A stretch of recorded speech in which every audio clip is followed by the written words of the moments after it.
তাই না?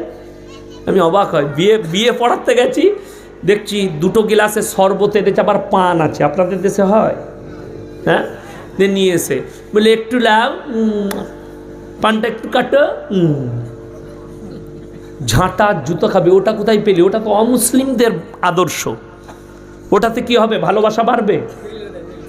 খাবার আমাদের দেশের নিয়ম জানেন, এরা আবার নামাজ পড়ে না এক ওয়াক্তের, কিন্তু যেদিনে বিয়ে করতে যায় সেদিনে বলে মসজিদটা কোথায় আছে, বিয়ের গাড়িটা মসজিদে লাগাও, 2 রাকাত নামাজ পড়বে। হারামখোর, ওই নামাজে কি লাভ হবে? জীবনে নামাজ পড়ে না বলে 2 রাকাত নামাজ পড়বে। আবার মসজিদে অনেকজন সালাম করে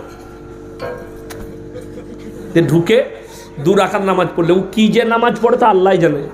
আল্লাহু আকবার, কি জানি বউটা কেমন হবে, এটা সূরা ফাতিহা। আল্লাহ কি জানি কি রান্না করেছে, বিরিয়ানি করেছে না দেশি মুরগি করেছে। এটা হচ্ছে আবার দ্বিতীয় সূরাটা। ও তো কিছুই জানে না, কি পড়বে, দিয়ে 2 বার মাথা ঠুকে সালামও জানেন, চলে এলো। বিয়ের মানে লোকরা মনে করলে ওরে বাবা রে এত বড় পরেজগার বর, যে তারপরে জোহরের আজান হয়েছে আর নামাজ নাই। তবে নফল পড়ে কি করবি? বুঝতে পেরেছেন না পারেননি? নফল পড়ে কি করবি? যেমন আমাদের দেশের কিছু লোক আছে জানাজার নামাজ পড়বে হজরত, আমি হজরতই বলি, উজু করে মসজিদের বাইরে বসে থাকে, জানাজা পড়বে, আর মসজিদে জোহরের ফরজ নামাজ হচ্ছে আদায় করে না। এরকম লোক আছে না? নাই, গাদা আছে। এদিকে ঝাঁটা জুতো মারা দরকার। আরে হারামখোর, কমপক্ষে সেই দিনে জোহরের ফজরটা পড়েলে ইমামের সঙ্গে মাথাটা ঠোক, আল্লাহ যদি কবুল করে তা তো 5 ওয়াক্তের নামাজি হয়ে যেতে পারিস। কমপক্ষে সেই দিনে মাথাটা ঠুকেলে আল্লাহর ঘরে ঢুকে। আর যদি নামাজ না পড়তে পারিস, ফরজে কিফায়া পড়ে কি করবি? ওটা তো নামাজ নয়, নামাজের সূরাতে দোয়া, মাইয়াতের মাগফিরাতের জন্যে।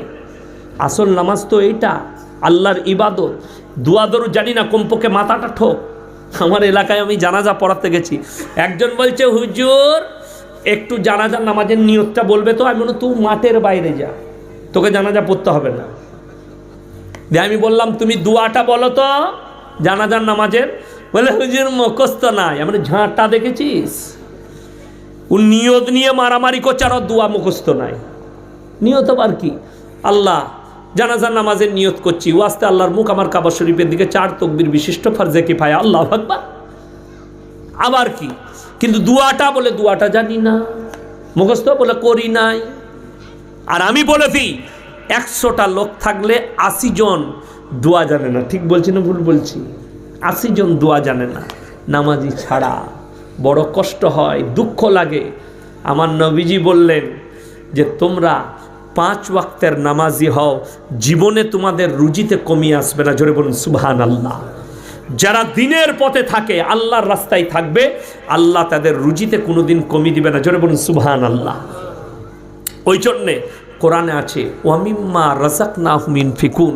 আপনার লাস্ট কথা শুনেলেন, আল্লাহ যাদিকে মাল দিয়েছে তার আমানতের খেয়ানত কেউ করবো না। জোরে বলুন ইনশাআল্লাহ। যেটুকু মাল দিয়েছে, আপনার 5 বিঘে জমি আছে, আপনার 500 কোটি টাকার মালিক, আপনি 5 লাখ টাকার মালিক, আপনি 10 লাখ টাকার মালিক, সেটার আমানতের খেয়ানত করবেন না। আল্লাহ আপনাকে অঢেল দিয়েছে, রুজি দিয়েছে, রিস্ক দিয়েছে, সেটার আপনি আমানতের খেয়ানত করবেন না। আমাদের দেশের কিছু মানুষ আছে, একটু পয়সা হলে, মায়েরা ভালো করে শুনবেন, দুপুরবেলায় তরকারি করেছে, শীতের দিনে তরকারি খারাপ হয়? কথা বলুন, খারাপ হয় না? সেটা রাত্রে গরম করে খাওয়া যাবে না? যাবে না? অনেকজন আছে স্ট্যান্ডার্ড, রাতে আর ওটা খাবো না, ফেলে দেয়, দিয়ে আবার রাতে আলাদা তরকারি করে, আল্লাহর কাছে হিসেব লাগবে। দুপুরের ভাতটা যদি বেড়ে যায়, যদি গরম করে খাওয়া সম্ভব হয়, সেটা রাতের বেলায় খাও। আর যদি ভাতটা ফেলে দাও আর রাস্তায় পড়ে থাকে, সেই ভাতটা ড্রেনে পড়ে থাকে, এক একটা দানা তোমাকে বদদুয়া দিবে। তুমি রেডি থাকো, আল্লাহ তোমার রুজিতে কমি দিয়ে দিবে। ওই জন্য আমানতের খেয়ানত করা যাবে না। আপনি যদি প্লেটে বসেন, এক একটা দানার আপনি মূল্য বুঝুন। ওই জন্যে যতটুকু, আমার নবীজি কেন বলেছেন প্লেটটা চেটে খাবে? এই জন্যই যেন একটা দানা তোমার নষ্ট না হয়। আর আমাদের দেশের লোক বিয়ে বাড়িতে বসলে উঠে যখন যায়, মনে হয় ঠিক কুকুরটা খেয়ে উঠে গেল, চারিদিকে ভাত ছড়িয়ে থাকে। ঠিক বলছি না ভুল বলছি? আমি যতটা পারলাম নিলাম, খেলাম না খেলাম পড়ে রইল না, যতটুকু প্রয়োজন ততটুকু লাও, আর একটা দানা ছাড়বে না। অপচয় করো না, তাতে জলসায় হোক, বিয়েতে হোক, নিজের বাড়িতে হোক। আল্লাহ দিয়া নিয়ামত তোমার প্লেটে যে খাবারটা এসছে তুমি আমার বাড়িতে খাও আর তোমার বাড়িতে খাও আর জলসাই খাও, এটা আল্লাহ তোমার রুজি মেপেছে বলে তুমি পেয়েছো। বুঝতে পেরেছেন না পারেননি? আল্লাহ রুজি মেপেছে তবে তুমি পেয়েছো, না হলে তুমি খেতে পাবে না। আল্লাহ দিয়েছে, তাইলে আল্লাহ যদি রুজি দেয় সেই রুজিটার আমানতের খেয়ানত করা যাবে না। আল্লাহ যদি পয়সা দেয়, শুনেলেন, কৃপণতা করা যাবে না, বাড়াবাড়ি করা যাবে না। আমি বলে গেলাম আল্লাহর রাস্তায় খরচ করবেন, আপনি মনে মনে করলেন ইয়াসিন ভাই যখন বলেছে আল্লাহর রাস্তায় খরচ করলে তাহলে লাভ হবে, তা আপনি ঘরের বউকে বললেন যা চাল ডাল আছে সব দান করে দিয়ে আমরা উপোস থাকবো। এটা কিন্তু ইসলাম বলেনি। তোমাকে আল্লাহ যতটুকু দিয়েছে মধ্যম পন্থা ইস্তেমাল করো, কিছুটা দান করো, নিজের জন্য রেখে তুমি দান করো। আমার ভাইয়েরা, আল্লাহ যদি মাল দেয়, শুনেলেন, মমিন এমনি হওয়া যায় না, আপনাকে খোঁজ নিতে হবে। আপনার বাড়ির পাশের গরিব, সে যদি খেতে না পায়, তার বাড়িতে চুলা জ্বলেছে কিনা আপনাকে খোঁজ নিতে হবে। যদি চুলা না জ্বলে আল্লাহ মাল দেয়, আপনি তাকে বলুন এলে 1 কেজি চাল নিয়ে যা, 50 টাকা নিয়ে যা, তোর সন্তান দিকে খাওয়া, আপনি মুমিন। একদিন আব্বাজান মাদ্রাসায় বলছিল যে আমাদের পুরসায় এমনও ইমানদার লোক ছিল, আমি দেখেছি, আমার আব্বাজান বলেছেন আমি দেখেছি, তিনি মারা গেছেন, এত অলি লোক ছিল, সে মালদার ছিল, ভোরের বেলায় উঠে লোকের গরিবের চুলোতে পা দিয়ে দেখতো রাতের বেলায় এর ঘরে আগুন আছে কিনা। যদি দেখে যে আগুন ছিল না, তার মানে রাত্রে আর বাড়িতে রান্না হয়নি। সে ফজর হওয়ার আগে তার বাড়িতে চাল ডাল আলু মাল মশলা সব তার দরজায় নামিয়ে দিয়ে চলে আসতো। বলুন সুবহানাল্লাহ। এ হচ্ছে মুমিনদের আখলাক। এই লোকটা জান্নাত পাবে তার মাল থাকার পরেও। ওই জন্যে আল্লাহ যদি মাল দেয়, আমরা সকলে নিয়ত করি আল্লাহর রাস্তায় খরচ করবো। জোরে বলুন ইনশাআল্লাহ। আল্লাহ যে দিয়েছে অমিম্মা রাযাকনাহুম ইউনফিকুন, আমি যে রিজক দিয়েছি সেখান থেকে তোমরা ব্যয় করো। আল্লাহ হারাম পথে যাব না, সকলে বলুন ইনশাআল্লাহ। হালাল পন্থাই ইস্তেমাল করুন। মায়েদিকে বলছি, তোমাদের স্বামীরা ইনকাম করে নিয়ে আসে, তার আমানতের খিয়ানত করো না, অপচয় করো না, অপব্যয় করো না। অপব্যয়টা বলে দিই, আমাদের মায়েদের একটা রোগ আছে, রোগটা শুধু আপনাদের বাড়ির মেয়ের নয়, আমাদেরও বাড়ির মেয়ের। সেটা কি বলুন দেখিনি? আলমারিতে 50টা শাড়ি থাকলেও বলবে শাড়ি নাই। বলে না কথাটা ঠিক নয়? 50টা শাড়ি ভরা আছে, তারপর বলছে আমার শাড়ি নাই, তো তুমি একটা শাড়ি নিয়ে এলে না? তুমি যখন ইলেম বাজার গেলে একটা ভারত থেকে শাড়ি আনতে পারলে না? বলে হ্যাঁ গো 4টা যে আছে। বলে না নাই, ছিঁড়ে গেছে, কিন্তু আছে আলমারিতে ভরা 50টা। হিসাব দিতে হবে। যদি তোমার কাছে অপব্যয়ের মাল থাকে, অধিক থাকে। একটা বিয়েতে অনেক মেয়েরা বলে বেনারসি লুব, বইয়ের জন্য অনেকজনা বেনারসি কিনে না, 20,000 30,000 টাকা দিয়ে লোককে দেখাবো আমার বউ বেনারসি পড়েছে। সেই 20,000-এর বেনারসিটা বিয়ের দিনে পড়ার পরে আলমারিতে ভরা থাকে, আর বেটা বিটিকে বার করে দেখে তোর বাপ দিলে এই দেখ ভরা আছে। পাড়ার মেয়েদিকে দেখা এই দেখলো বিয়েতে এটা পেহলাম, ঝাঁটা জুতো খাবিলো কবরে। 20,000-এর ওইটা না নিয়ে তুমি মধ্যম পন্থা ইস্তেমাল করো। শাড়ি যেটা পরা যাবে 5,000 টাকার শাড়ি পরলে সেটাতেই কাজের। আমি আমার বিয়েতে 50,000 টাকা দামি শাড়ি কিনতে পারতাম না? কথা বলুন।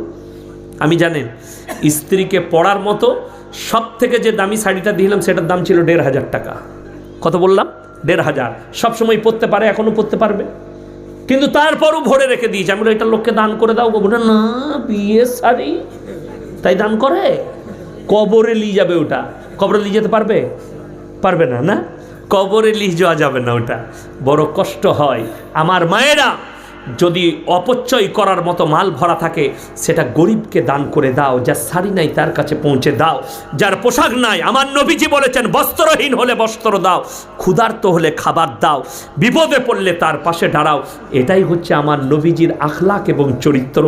আমার মায়েরা, আলমারিতে অধিক রাখো না। অধিক মাল লাগলে আল্লাহর কাছে হিসেব লাগবে। বুখারী শরীফের রেওয়ায়েতে আছে কিয়ামতের দিনে একজন গরিব মানুষ মুমিন, একজন বড় লোক মুমিনের থেকে 500 বছর আগে জান্নাতে প্রবেশ করবে। জোরে বলুন সুবহানাল্লাহ। আপনি নিয়ত করুন আমি হালাল খাচ্ছি, খেয়ে মেখে খেটে আমার সংসার চলে যাচ্ছে, বাস এইভাবেই কেটে গেলে আল্লাহ আমার জীবন কাটিয়ে দেবে। আল্লাহ তাআলা আমাদের সকলকে কবুল করুক। সকলে জোরে বলুন আল্লাহুম্মা আমিন। আল্লাহ আমাদের মজলিসকে কবুল করুক। তকদিরে ছিল আপনাদের কাছে হাজিরি দিলাম। আপনারা সকলে জানেন আমার জামুরিতে জলসা আছে। কি বুঝলেন? এই লাইনে খুদাবক্স ভাই বলল যে একবার যেতে হবে, আর সত্যিকারই বীরভূমের মানুষ আমাদের বাপ বেটাকে ভালোবাসে।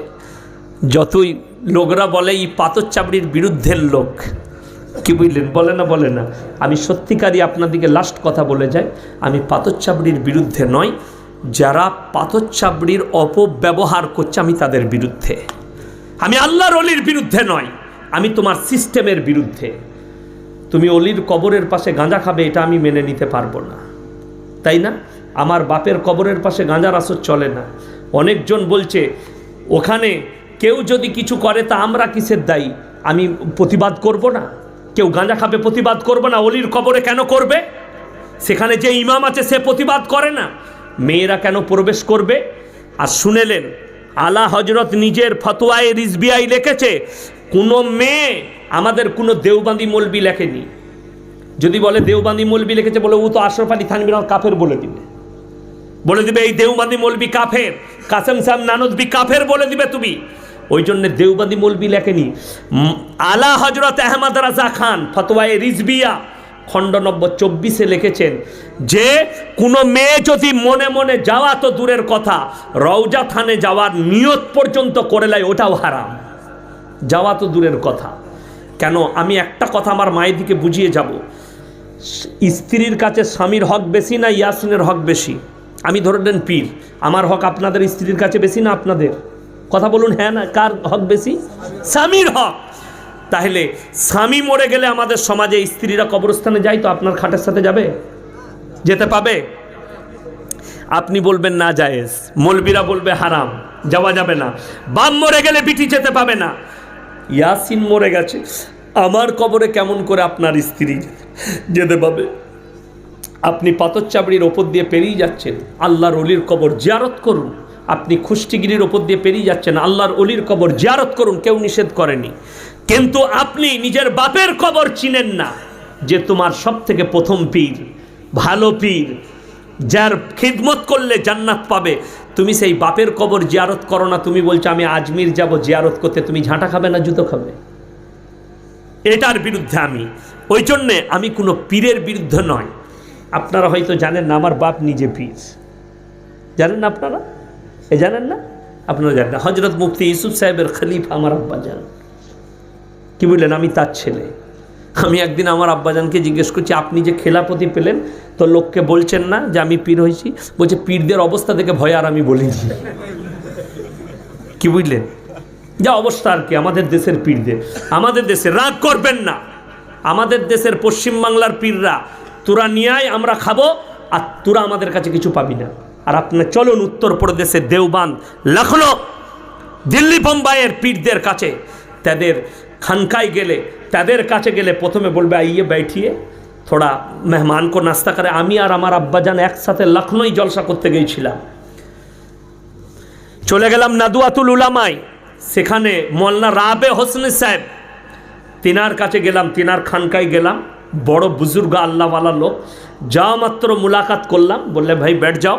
একজন খাদিমকে বললে अरे बंगाल से मौलाना आए, मेहमान आए, इनको पहले नाश्ता कराओ, और हमारा दरख्त का जो आम है ना, आम लेके आओ, आम दाओ। আর আমাদের দেশের পীররা বলে ইয়াসেন তোমাদের বাড়ি যাচ্ছি, দেশি মুরগি করবে, খাস চাল নিবে, আর তার কাছে যাও 72 সালের মেরি বিস্কুট আর লাল চা পাবে।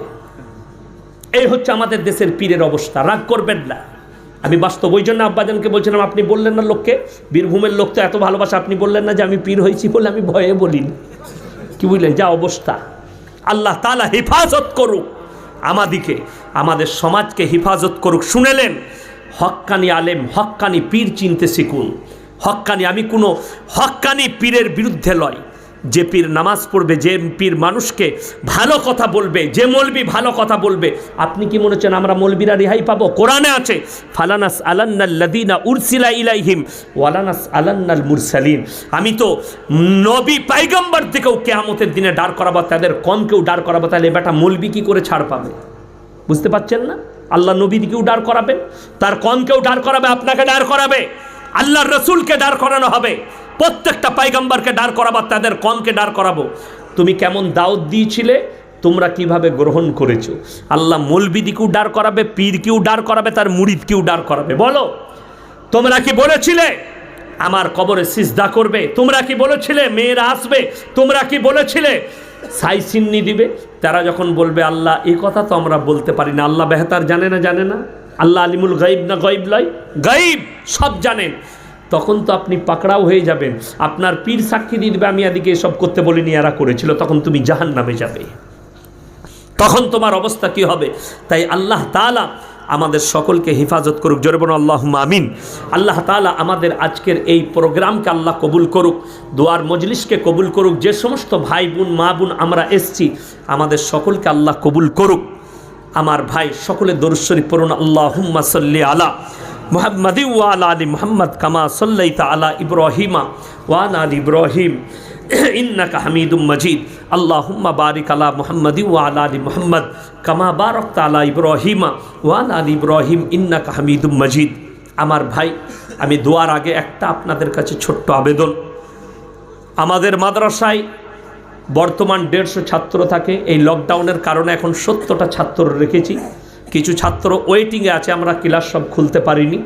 আমাদের একটা বড় উজুখানা হচ্ছে, উজুখানাটা হয়ে গেছে, তার শেড আমরা করতে পারিনি। শেডের জন্যে আপনাদের কাছে লাস্টে অনুরোধ, আমার খোদাবক্স ভাইয়ের বিলটা এনেছো তো? বিল আছে, যে যা পারবেন দিবেন, আমি চলে যাব। উনি মসজিদে থাকবেন, এশার নামাজ পড়বেন। আপনারা 100, 200, 500 আল্লাহ যাকে যেরকম দিয়েছে সেরকমভাবে আপনারা মাদ্রাসার, পুরসা মাদ্রাসার, উনিও শিক্ষক আমিও শিক্ষক, যে যা পারবেন দিবেন। আমি দোয়া করব ইনশাআল্লাহ, আবার জলসাতেও দোয়া করে দেবো। আল্লাহ আপনাদের জানের মালের আবরু ইজ্জতের আল্লাহ বরকত দেখ। সবাই দরুদ শরীফ পড়ুন। আল্লাহুম্মা সাল্লি আলা মুহাম্মাদি ওয়া আলা আলি মুহাম্মদ কামা সাল্লাইতা আলা ইব্রাহিমা ওয়া আলা আলি ইব্রাহিম ইন্নাকা হামিদুম মাজিদ। আল্লাহুম্মা বারিক আলা মুহাম্মাদি ওয়া আলা আলি মুহাম্মদ কামা বারাকতা আলা ইব্রাহিমা ওয়া আলা আলি ইব্রাহিম ইন্নাকা হামিদুম মাজিদ। ইয়া আল্লাহ, আমরা গুনাহগার, খাতাকার, বদকার, সিয়াকার, আমাদের সকলের গুনাহকে মাফ করে দাও, খাতাকে তুমি দরগুজার করে দাও। আজকের এই মজলিসে যে সমস্ত ভাইয়েরা, মায়েরা, বোনেরা আমরা হাত তুলেছি, আমাদের হাত তোলার পূর্বে পূর্বে বিগত জীবনের সমস্ত সগীরা কবিরা, জাহিরি বাতিনি, দিনের দিবালয় রাতের অন্ধকারে যা পাপ করেছি সব তুমি ক্ষমা করে দাও। আমাদের পূর্বপুরুষ যারা দুনিয়া থেকে চলে গেছে, ইয়া আল্লাহ তাদের কবরের দিকে জান্নাতুল ফিরদৌসের দরজা খুলে দাও।